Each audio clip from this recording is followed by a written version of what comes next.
Good morning, everyone.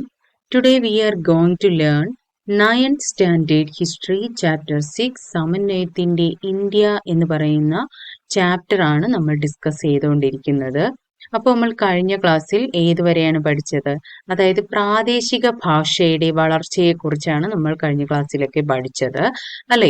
അപ്പോൾ നമ്മളിത് ഓരോ തെലുങ്കിലുള്ളത്, അതുപോലെ തമിഴ്, കന്നഡ, മലയാളം, അതിലേക്ക് ഭാഷയും അതിലൊക്കെ രചിച്ച രചയിതാക്കളുടെ പേര്, അതുപോലെ അവരെഴുതിയ കൃതികളും സാഹിത്യ ശാഖയെക്കുറിച്ചാണ് നമ്മൾ കഴിഞ്ഞ ക്ലാസ്സിൽ പഠിച്ചത്. ഇപ്പോൾ മധ്യകാല ഇന്ത്യയെക്കുറിച്ച്, ഇന്ത്യയിലെ വളർച്ചയിലുള്ള കാര്യങ്ങളാണ് നമ്മൾ പഠിച്ചുകൊണ്ടിരിക്കുന്നത്. Okay, let's begin. Next we will discuss about സംഗീതം. അപ്പോൾ സംഗീതത്തെ കുറിച്ചാണ് അടുത്ത് നമ്മൾ പഠിക്കുന്നത്. അതായത് മറ്റ് രാജ്യങ്ങളിലെ സംഗീതത്തെക്കാളും ഹൃദയവും മനസ്സും കവർന്നത് ഇന്ത്യൻ സംഗീതമായിരുന്നു. 30-40 വർഷമെടുത്താലും വിദേശികൾക്ക് ഇന്ത്യൻ രാഗം കൃത്യമായി ആവിഷ്കരിക്കുക അക്കാലത്ത് ദുഷ്കരമായിരുന്നു എന്നാണ് പറയുന്നത്. അതായത് നമുക്ക് നോക്കാം, മധ്യകാലത്തെ പ്രമുഖ ഹിന്ദുസ്ഥാനി സംഗീതജ്ഞനായിരുന്നു, അത് ഓർത്തു വെക്കുക, മധ്യകാലത്തെ പ്രമുഖ ഹിന്ദുസ്ഥാനി സംഗീതജ്ഞൻ ആരായിരുന്നു? സൽത്തനത്ത് കാലഘട്ടത്തിൽ ജീവിച്ചിരുന്ന അമീർ ഖുസ്രു. ആരാണ്? അമീർ ഖുസ്രു. നമ്മൾ സൽത്തനത്ത് ഭരണകാലം പഠിച്ചിട്ടുണ്ടായിരുന്നു. അപ്പോ ആരാണ്? മധ്യകാലത്തെ പ്രമുഖ ഹിന്ദുസ്ഥാനി സംഗീതജ്ഞനായിരുന്നു. ഏത് കാലഘട്ടത്തിൽ ജീവിച്ച വ്യക്തിയായിരുന്നു? സൽത്തനത്ത് കാലഘട്ടത്തിൽ ജീവിച്ചിരുന്ന അമീർ ഖുസ്രുവിന്റെ വാക്കുകളാണ് ഈ മുകളിൽ കൊടുത്തിരിക്കുന്ന കോഡ്സ്. ഓക്കെ, ചിലപ്പോൾ ഇതൊരു സ്റ്റേറ്റ്മെന്റ് ആയിട്ട് തന്നിട്ട് ഇത് ആരുടെ വരികളാണെന്ന് ചോദിക്കാം. ആരുടേതാണ്? നമ്മുടെ അമീർ ഖുസ്രുവിന്റെ വാക്കുകളാണ്. അതുപോലെ തന്നെ കർണാടക സംഗീത വിദ്വാൻ നായിക് ഗോപാലിൽ നിന്നാണ് ഇന്ത്യൻ സംഗീതത്തിന്റെ വശങ്ങൾ ഇദ്ദേഹം അഭ്യസിച്ചത്. ആരുടെ അധ്യക്ഷത അല്ലെങ്കിൽ ആരുടെ ശിക്ഷണത്തിലായിരുന്നു? നായിക് ഗോപാലിൽ. ആരാണ്? നായിക് ഗോപാൽ. കർണാടക സംഗീത വിദ്വാനായിരുന്നു. ആര്? നായിക് ഗോപാൽ. ഓർത്തു വെക്കുക. അപ്പോൾ അദ്ദേഹത്തിൽ നിന്നാണ് ഇന്ത്യൻ സംഗീതത്തിന്റെ വശങ്ങൾ ഇദ്ദേഹം അഭ്യസിച്ചത്. ഈ കാലഘട്ടത്തിൽ എന്ത് ചെയ്തു? സംഗീതം പുതിയ രൂപങ്ങളൊക്കെ കൊണ്ട് വളരെയധികം സമൃദ്ധമാക്കപ്പെട്ടു എന്നാണ് അറിയപ്പെടുന്നത്. അപ്പോൾ അമീർ ഖുസ്രു, നമുക്ക് ആരാണ് അമീർ ഖുസ്രു എന്ന് നമുക്ക് നോക്കാം. നമ്മൾ പഠിച്ചു ജസ്റ്റ് ഒന്ന്. ഇത് നമുക്ക് എന്താണെന്ന് നോക്കാം. അതായത് മഹാനായ കവിയും സംഗീതജ്ഞനുമായിരുന്നു അമീർ ഖുസ്രു. അദ്ദേഹം സംഗീതോപകരണങ്ങൾ വായിക്കുകയും അതുപോലെ ഗാനങ്ങൾ ആലപിക്കുകയും ചെയ്യുന്ന സൂഫി ആചാരമായ സാമയ്ക്ക് സവിശേഷമായ രൂപം നൽകി.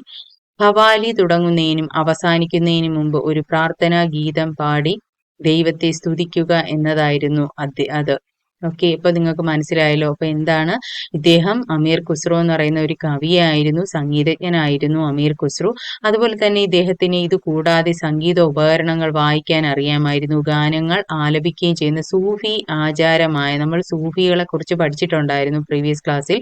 അപ്പൊ അതിൽ സാമയെ കുറിച്ചൊക്കെ നമ്മൾ പഠിച്ചു. സാമയുടെ സവിശേഷമായ രൂപം നൽകി. പിന്നെ അതുപോലെ തന്നെ ഖവാലി തുടങ്ങുന്നതിന് ഖവാലിയെ കുറിച്ച് നമ്മൾ കഴിഞ്ഞ ക്ലാസ്സിൽ ഡിസ്കസ് ചെയ്തിട്ടുണ്ടായിരുന്നു. അപ്പോൾ ഖവാലി തുടങ്ങുന്നതിന് അവസാനിക്കുന്നതിന് മുൻപ് ഒരു പ്രാർത്ഥനാ ഗീതം പാടി ദൈവത്തെ സ്തുതിക്കുക എന്നതായിരുന്നു അദ്ദേഹം പറഞ്ഞത്. അതുപോലെ തന്നെ ദക്ഷിണേന്ത്യയിൽ നിലനിന്നിരുന്ന സംഗീത ശൈലിയായ കർണാടക സംഗീതം കൂടുതൽ വികാസം നേടിയപ്പോൾ അക്കാലത്ത് കർണാടക സംഗീതം കൂടുതൽ വികാസം നേടിയ ഒരു കാലഘട്ടമായിരുന്നു. അതുപോലെ തന്നെ അന്നത്തെ പ്രസിദ്ധനായ കർണാടക സംഗീതജ്ഞനായിരുന്നു ആര്? നമ്മൾ കുറച്ചു നേരത്തെ പഠിച്ചു, നായിക് ഗോപാൽ. മധ്യകാലഘട്ടത്തിൽ ഡക്കാണിൽ നിന്ന് ധാരാളം സംഗീതജ്ഞർ എവിടെ എത്തി? ഉത്തരേന്ത്യയിലേക്ക് കുടിയേറി. ഇതേ സമയം ഉത്തരേന്ത്യയിൽ പേർഷ്യൻ സംഗീതത്തിന്റെ സ്വാധീന ഫലമായി പുതിയൊരു സംഗീത ശൈലി രൂപം കൊണ്ടു. കേട്ടോ? അപ്പോ ഉത്തരേന്ത്യയിൽ നിന്ന് ഒരുപാട് പേർഷ്യൻ സംഗീതജ്ഞന്മാര് എവിടെ വന്നു? നമ്മുടെ ഇന്ത്യയിലേക്ക് വരികയും അതുകൊണ്ട് ഒരുപാട് സംഗീത ശൈലിയിൽ ഒരുപാട് പുതിയ മാറ്റങ്ങളൊക്കെ കൊണ്ടുവരാനൊക്കെ കഴിഞ്ഞു. ഈ പുതിയ സംഗീത ശൈലി രൂപം കൊണ്ടതിന് അറിയപ്പെടുന്ന പേരാണ് ഹിന്ദുസ്ഥാനി സംഗീതം. ഏതാണ്? ഹിന്ദുസ്ഥാനി സംഗീതം എന്നറിയപ്പെട്ടു. മധ്യകാല രാജാക്കന്മാർ ഈ സംഗീത വിഭാഗത്തിന്റെ പ്രോത്സാഹകരായിരുന്നു. ആര്? മധ്യകാല ഇന്ത്യയിലുള്ള രാജാക്കന്മാർ എന്ന് ഓർത്തു വെക്കുക. അതുപോലെ തന്നെ അങ്ങനെ സംഗീതത്തിൽ എന്ത് ചെയ്തു? പുതിയ രൂപങ്ങളൊക്കെ ഉണ്ടാവുകയും പേർഷ്യയിൽ നിന്നുള്ള സംഗീതങ്ങൾ ഇന്ത്യൻ സംഗീതത്തിൽ പരീക്ഷിക്കപ്പെട്ടു. അതായത് ഏതൊക്കെയാണ്? ഖയാൽ, തുമ്രി തുടങ്ങിയ ആലാപന രീതികൾക്ക് പ്രചാരം ലഭിച്ചു. അത് പേർഷ്യയിൽ നിന്നുള്ള സംഗീതങ്ങളാണ്. ഏതൊക്കെ? ഖയാലും തുമ്രിയും. ഇതിനു പുറമെ സിത്താർ, സാരംഗി, അതുപോലെ തന്നെ തബല തുടങ്ങിയ സംഗീതോപകരണങ്ങൾ പ്രചാരത്തിലായി. സൂഫികൾക്ക് ആലാപനത്തിൽ ഉണ്ടായിരുന്ന താല്പര്യവും ഇതിന് കാരണമായി. അതുപോലെ തന്നെ നമ്മൾ നേരത്തെ പറഞ്ഞിട്ടുണ്ടായിരുന്നു സൂഫിയുടെ പഠിച്ചപ്പോ ഖയാൽ എന്ന സംഗീത രീതിയും ഗസലുകളും ഇന്ത്യയിൽ വികാസം പ്രാപിക്കുന്നത് ആരിലൂടെയായിരുന്നു? സൂഫികളിലൂടെയാണ്. അതുപോലെ സംസ്കൃതത്തിനുള്ള സംഗീത കൃതികൾ പേർഷ്യൻ ഭാഷയിലേക്ക് വിവർത്തനം ചെയ്യപ്പെട്ടു ആ ഒരു പീരീഡ് ഓഫ് ടൈമില്. അതുപോലെ ഫിറോസ് ഷാ തുഗ്ലക്കി നമ്മൾ ഒരു 2 ക്ലാസ്സിന് മുന്നേ പഠിച്ചിട്ടുണ്ടായിരുന്നു ഫിറോസ് ഷാ തുഗ്ലക്കിനെ കുറിച്ച്. കാലത്ത് രാഗദർപ്പൺ എന്ന സംഗീത കൃതി പേർഷ്യൻ ഭാഷയിലേക്ക് വിവർത്തനം ചെയ്തു. അപ്പോൾ ഫിറോസ് ഷാ തുഗ്ലക്കിന്റെ കാലത്താണ് രാഗദർപ്പൺ എന്ന് പറയുന്ന സംഗീതകൃതി പേർഷ്യൻ ഭാഷയിലേക്ക് വിവർത്തനം ചെയ്തു എന്ന് ഓർത്തുവെക്കുക. അതുപോലെ തന്നെ അദ്ദേഹത്തിന്റെ സംരക്ഷണത്തിൽ 36 സംഗീതജ്ഞരുണ്ടായിരുന്നതായിട്ടാണ് അബുൽ ഫസൽ പറയുന്നത് കേട്ടോ. അതുപോലെ അവരിൽ ഏറ്റവും പ്രസിദ്ധൻ താൻസൻ ആയിരുന്നു. അപ്പോൾ ഏറ്റവും പ്രസിദ്ധൻ ആരായിരുന്നു? താൻസൻ ആയിരുന്നു. അവരുടെ സംരക്ഷണത്തിൽ കഴിഞ്ഞ 36 സംഗീതജ്ഞന്മാരിൽ ഏറ്റവും പ്രസിദ്ധൻ ആരായിരുന്നു? നമ്മുടെ താൻസനാണ്. ഹിന്ദുസ്ഥാനി സംഗീതത്തെ സമ്പന്നമാക്കിയ താൻസന്റെ സംഭാവനയാണ് ദർബാറി രാഗം. അപ്പൊ എനിക്ക് തോന്നുന്നു 6-ാം തമ്പുരാൻ എന്ന് പറയുന്ന സിനിമയിൽ ഹിന്ദുസ്ഥാനി സംഗീതം പഠിക്കാൻ വേണ്ടി മോഹൻലാൽ പറയുന്ന ഒരു ഡയലോഗ് ഉണ്ട്. അപ്പൊ അത് ഓർത്ത് വെച്ചിട്ട് ഇത് പഠിക്കുക. അപ്പൊ നിങ്ങൾക്ക് സിമ്പിൾ ആയിട്ട് ഓർത്ത് വെക്കാൻ പറ്റും. അപ്പൊ താൻസനാണ് ഏറ്റവും പ്രസിദ്ധനായത്. ഏത് രാഗത്തിൽ ഹിന്ദുസ്ഥാനി സംഗീതത്തെ സമ്പന്നമാക്കിയ വ്യക്തി ആരാണ് എന്നുള്ള ഒരു ക്വസ്റ്റ്യൻ ചിലപ്പോൾ ചോദിക്കാം. ആരാണ്? നമ്മുടെ താൻസനാണ്. ഏത് രാഗമാണ് എന്ന് ചോദിച്ചാൽ ഏത് രാഗമാണ്? ദർബാറി രാഗമാണ്. ഏത് രാഗമാണ്? ദർബാറി രാഗമാണ്. അപ്പൊ അത് അത്രയും നല്ലപോലെ ഒന്ന് വായിച്ചു നോക്കുക. ഓക്കെ. അടുത്തത് 13-ാം നൂറ്റാണ്ടിന്റെ ആദ്യ പകുതിയിൽ എന്ത് ചെയ്തു? ജീവിച്ചിരുന്ന സാർംഗദേവന്റെ സംഗീത രത്നാകരം എന്ന ഗ്രന്ഥം മധ്യകാല ഇന്ത്യൻ സംഗീത ലോകത്തെ പ്രധാന സംഭാവനയാണ്. അപ്പൊ ഇങ്ങനെ ഒരു ക്വസ്റ്റ്യൻ ചോദിക്കാം.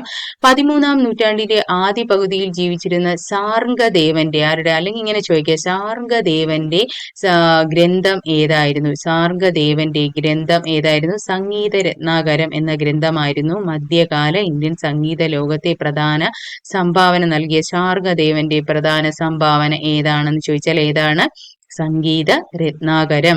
ഈ ചാപ്റ്ററിൽ ഒരുപാട് ക്വസ്റ്റ്യൻ ഉണ്ട്. നിങ്ങൾ നല്ല പോലെ ഈ ചാപ്റ്റർ വായിച്ചു വെക്കുക. PSC ടെസ്റ്റിന് പ്രിപ്പയർ ചെയ്യുന്ന എല്ലാവരും തറവായിട്ട് ഈ ചാപ്റ്റർ പഠിച്ചു വെച്ചിരിക്കണം. ഓക്കെ. അതുപോലെ തന്നെ വിജയനഗര രാജാക്കന്മാരുടെ കാലഘട്ടത്തിൽ പേർഷ്യൻ, അറബി സംഗീതം ദക്ഷിണേന്ത്യയിലെ കർണാടക സംഗീതത്തെ ഒരുപാട് സ്വാധീനിക്കേണ്ടത്. അതായത് പേർഷ്യൻ ഭാഷയും അറബി സംഗീതവും ഒക്കെ ദക്ഷിണേന്ത്യയിലെ കർണാടക സംഗീതത്തിനെ ഒരുപാട് സ്വാധീനിച്ചു എന്നാണ് പറയുന്നത്. Let us see next we will discuss വാസ്തുവിദ്യയും അതുപോലെ ചിത്രകലയും. ഓക്കെ. എന്താണ് ആ ഒരു പീരീഡ് ഓഫ് ടൈമിലെ വാസ്തുവിദ്യയും ചിത്രകലയും എന്ന് നമുക്ക് നോക്കാം. എന്താണെന്ന് നോക്കാം. അതായത് മധ്യകാല ഇന്ത്യയിൽ വാസ്തുവിദ്യയും ചിത്രകലയും എന്ത് ചെയ്തു? പുരോഗതി പ്രാപിച്ചു. വാസ്തുവിദ്യയിലെ പുതിയ ശൈലികൾ ഏതൊക്കെയായിരുന്നു നമുക്ക് നോക്കാം. ഏതൊക്കെയാണ്? ദ്രാവിഡ, അതുപോലെ നാഗര എന്നിവ, ഇൻഡോ പേർഷ്യൻ എന്നിവ വികാസം പ്രാപിച്ചത് മധ്യകാലഘട്ടത്തിലാണ്. അപ്പോൾ പുതിയ ശൈലികൾ ഏതൊക്കെയാണ്? വാസ്തുവിദ്യയിലെ പുതിയ ശൈലികൾ ഏതൊക്കെയാണ്? ദ്രാവിഡ, നാഗര, ഇൻഡോ പേർഷ്യൻ. അല്ലെങ്കിൽ ചിലപ്പോൾ ഇങ്ങനെ ക്വസ്റ്റ്യൻ ചോദിക്കാൻ, ഏതാണ് ഇൻഡോ പേർഷ്യൻ അല്ലെങ്കിൽ ദ്രാവിഡ, നാഗര എന്നിവ ഏതു കാലത്തെ വാസ്തുവിദ്യയായിരുന്നു? അല്ലെങ്കിൽ വാസ്തുവിദ്യയിലെ പുതിയ ശൈലികളായിരുന്നു? ഏത് കാലഘട്ടത്തിലാണ്? മധ്യകാല ഇന്ത്യയിലെ ആ ഒരു പീരീഡ് ഓഫ് ടൈമിലാണ് ദ്രാവിഡ, സാഗര, ഇൻഡോ പേർഷ്യൻ എന്നിവ പുതിയ ശൈലികളായി രൂപം കൊണ്ടതെന്ന് ഓർത്തുവെക്കുക. അതുപോലെ തന്നെ വിവിധ ശില്പകലാ ശൈലികളുടെ സമന്വയം ഈ കാലഘട്ടത്തിന്റെ പ്രത്യേകതയാണ്. അപ്പോൾ മിക്കവാറും വിവിധ തരത്തിലുള്ള ശില്പകലാ ശൈലികളുടെ ഒരു കൂട്ടം, അതായത് സമന്വയം എന്ത് ചെയ്തു? ഈ കാലഘട്ടത്തിന്റെ വളരെയധികം പ്രത്യേകതയാണ് എന്നും ഓർത്തു വെക്കുക. അപ്പൊ ഇവിടെ ഒരു പിക്ചർ തന്നിട്ടുണ്ട്.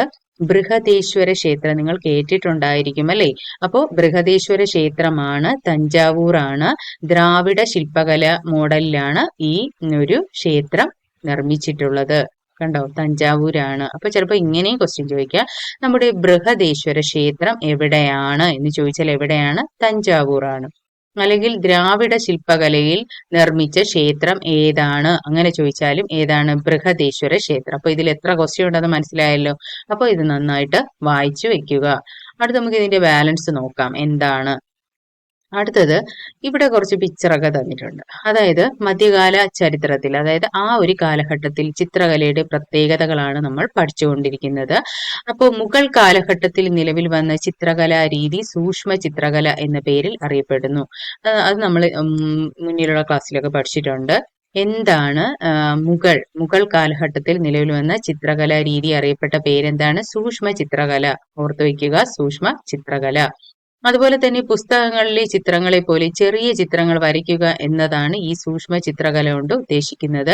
ഇന്ത്യൻ ശൈലിയും പേർഷ്യൻ ശൈലിയും കലർത്തിയുണ്ടാക്കിയ ഒരു ശൈലിയാണ് ഏത്? അപ്പോൾ ഇന്ത്യൻ ശൈലിയും പേർഷ്യൻ ശൈലിയും കലർത്തിയുണ്ടാക്കിയ ശൈലിയെ അറിയപ്പെടുന്ന പേര് എന്താണ് എന്ന് ചോദിച്ചാൽ ഏതാണ്? സൂക്ഷ്മ ചിത്രകല എന്ന് ഓർത്തു വെക്കുക. ഇവിടെ ചെങ്കോട്ട കൊടുത്തിട്ടുണ്ട്. ചെങ്കോട്ട ഇൻഡോ പേർഷ്യൻ ശില്പകല മിക്സ് ചെയ്ത്, അതായത് ചേർന്ന് കലർത്തി ഉണ്ടാക്കിയ ഒരു ശില്പകലയാണ് ഏത്? നമ്മുടെ ഡൽഹിയിലുള്ള ചെങ്കോട്ട. അപ്പൊ ചെങ്കോട്ട എവിടെയാണ് സ്ഥിതി ചെയ്യുന്നത്? ഡൽഹിയിലാണ്. അത് ഇൻഡോ പേർഷ്യൻ ശില്പകല മിക്സ് ചെയ്ത് രൂപം കൊണ്ട പുതിയ ശൈലിയിൽ ഡൽഹിയിൽ രൂപം കൊണ്ട എന്താണെന്ന് ചോദിച്ചാൽ ഏതാണ്? ചെങ്കോട്ടയാണ്. അതുപോലെ കാന്തരീയ ക്ഷേത്രം, അതായത് ഖജുരാവോ എന്ന് പറയുന്ന സ്ഥലത്ത് നാഗര ശില്പകലയിൽ ചെയ്തതാണ് ഏതാണ്? ഖജുരാവോ. അതായത് ചിലപ്പോൾ ഖജുരാവോ മെത്തേഡില് രൂപം കൊണ്ട ക്ഷേത്രം ഏതാണെന്ന് ചോദിച്ചാൽ ഏതാണ്? കാന്തരീയ ക്ഷേത്രം. അല്ലെങ്കിൽ നാഗര ശില്പകലയിൽ രൂപം കൊണ്ട ക്ഷേത്രം ഏതാണെന്ന് ചോദിച്ചാൽ ഏതാണ്? കാന്തരീയ ക്ഷേത്രം എന്ന് ഓർത്തു വെക്കുക. ഇത് മുഗൾ ചിത്രങ്ങളാണ് ഈ ഒരു ഇമേജസിൽ കൊടുത്തിട്ടുള്ളത്.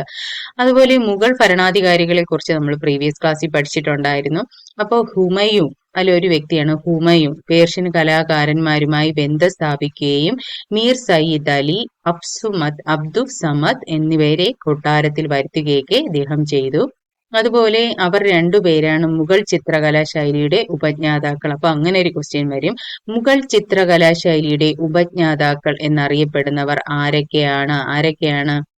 ഒന്ന് മീർ സയ്യിദ് അലിയും അതുപോലെ അബ്ദുൽ സമദും. ആരാണ്? അബ്ദുൽ സമദും. അവരാണ് മുഗൾ ചിത്രകലാ ശൈലിയുടെ ഉപജ്ഞാതാക്കൾ എന്ന് ഓർത്ത് വെക്കുക. അതുപോലെ തന്നെ അക്ബറിന്റെ ഭരണകാലത്ത് രാജകീയ സ്ഥാപനങ്ങളിൽ ഒന്നിൽ, അതായത് ഖാർഖാന എന്ന് പറയും, ചിത്രരചനാ മത്സരങ്ങൾ സംഘടിപ്പിച്ചിരുന്നു. പല വിഭാഗങ്ങളിൽപ്പെട്ട ജനങ്ങൾ ഇതിൽ പങ്കെടുക്കുമായിരുന്നു. മുഗൾ ചക്രവർത്തിയായ അക്ബറിന്റെ കാലത്ത് ചിത്രകാരനായ ദസ്വന്ത്, ആരാണ്? മുഗൾ ചക്രവർത്തി ആയ അക്ബറിന്റെ കാലത്ത് ഉണ്ടായിരുന്ന ചിത്രകാരനായിരുന്നു ദസ്വന്ത്. രാസ്നാമ എന്ന പേരിൽ, ഏതാണ്? രാസ്നാമ എന്ന പേരിൽ മഹാഭാരത കഥ പൂർണ്ണമായി ചിത്രരൂപത്തിൽ തയ്യാറാക്കി. അപ്പൊ ചിലപ്പോ അങ്ങനെ ഒരു ക്വസ്റ്റ്യൻ ചോദിക്കാം. മഹാഭാരത കഥയെ പൂർണ്ണമായി ചിത്രരൂപത്തിൽ തയ്യാറാക്കിയ പ്രശസ്ത ചിത്രകാരൻ ആരായിരുന്നു? ദസ്വന്ത് ആണ്. ബുക്കിന്റെ പേരെന്താണ്? രാസ്നാമ എന്ന പേരിലാണ് മഹാഭാരത കഥയെ പൂർണ്ണമായി തിട്ടപ്പെടുത്തിയത്. ആരാണ്? ദസ്വന്ത് ആണ്. ദസ്വന്ത് ആണ് രാസ്നാമ, മഹാഭാരത കഥയെ ചിത്രരൂപത്തിൽ തിട്ടപ്പെടുത്തിയ ആളാണ് ദസ്വന്ത്. അതിനെ അറിയപ്പെടുന്ന പേരെന്താണ്? രാസ്നാമ. മറക്കരുത്, വായിച്ചു വെക്കുക. അതുപോലെ തന്നെ ഭാരതീയ വിഷയങ്ങളും ഇന്ത്യയിലെ പ്രകൃതി ദൃശ്യങ്ങളും ക്രമേണ ചിത്രങ്ങളിൽ എന്ത് ചെയ്തു? ആവിഷ്കരിക്കപ്പെട്ടു. മഹാഭാരതം ഉണ്ടായ സമയത്ത് തന്നെ എന്ത് ചെയ്തു? മഹാഭാരത കഥ ചിത്രകലയിലോട്ട് മാറ്റിയപ്പോൾ തന്നെ ഭാരതീയ വിഷയങ്ങൾ അതുപോലെ തന്നെ ഇന്ത്യയിലെ പ്രകൃതി ദൃശ്യങ്ങളെയൊക്കെ എന്ത് ചെയ്തു? ചിത്രങ്ങളിലൂടെ ഇവർ ആവിഷ്കരിക്കുകയുണ്ടായി. അതായത് പക്ഷി മൃഗാദികളുടെ ചിത്രീകരണത്തിലും ഇക്കാലത്ത് ഈ ചിത്രകാരന്മാർ മികവ് കാണിച്ചിരുന്നു. ഇവിടെ രാസ്നാമയിലെ ചിത്രങ്ങളാണ് കൊടുത്തിരിക്കുന്നത്. അതുപോലെ ജഹാംഗീറിന്റെ ഭരണകാലത്ത് ചിത്രങ്ങളുടെ ഗുണമേന്മ എന്ത് ചെയ്തു? വർദ്ധിച്ചു. അക്കാലത്തെ ഏറ്റവും മികച്ച ചിത്രകാരൻ ആരുടെ കാലത്ത്? അക്ബറിന്റെ കാലത്ത് മികച്ച ചിത്രകാരൻ ആരായിരുന്നു? ബിഷൻ ദാസും അതുപോലെ തന്നെ അബുൽ ഹസനും. അബുൽ ഹസനെ കുറിച്ച് നമ്മൾ പഠിച്ചിട്ടുണ്ട്. അപ്പോൾ ആരാണ്? ബിഷൻ ദാസും അബുൽ ഹസനും അക്ബറിന്റെ കാലത്തെ മികച്ച ചിത്രകാരന്മാരായിരുന്നു. അതുപോലെ തന്നെ ഷാജഹാന്റെ കാലത്ത് ജീവിച്ചിരുന്ന പ്രശസ്തനായ ചിത്രകാരനാണ് കല്യാൺ ദാസ്. അപ്പൊ ഷാജഹാന്റെ കാലത്ത് ജീവിച്ചിരുന്ന പ്രശസ്തനായ ചിത്രകാരൻ ആരെന്ന് ചോദിച്ചാൽ ആരാണ്? കല്യാൺ ദാസ്. അക്ബറിന്റെ കാലത്ത് ജീവിച്ചിരുന്നത് ആരാണെന്ന് ചോദിച്ചാൽ ബിഷൻ ദാസും അബുൽ ഹസനുമാണ്. ഓർത്തു വെക്കുക. അതുപോലെ മധ്യകാലഘട്ടത്തിൽ ചിത്രകാരന്മാരുടെ സംഘങ്ങൾ നിലനിന്നിരുന്നു. ഗുജറാത്ത്, കാശ്മീർ, ഡക്കാൻ തുടങ്ങി ഇന്ത്യയുടെ വിവിധ ഭാഗങ്ങളിൽ നിന്ന് വന്നവരായിരുന്നു വിവിധ ചിത്രകാരന്മാർ. അതുപോലെ ഈ പ്രാദേശിക ശൈലികൾ എന്ത് ചെയ്തു ചിത്രരചനയെ ഒരുപാട് സ്വാധീനിക്കുകയും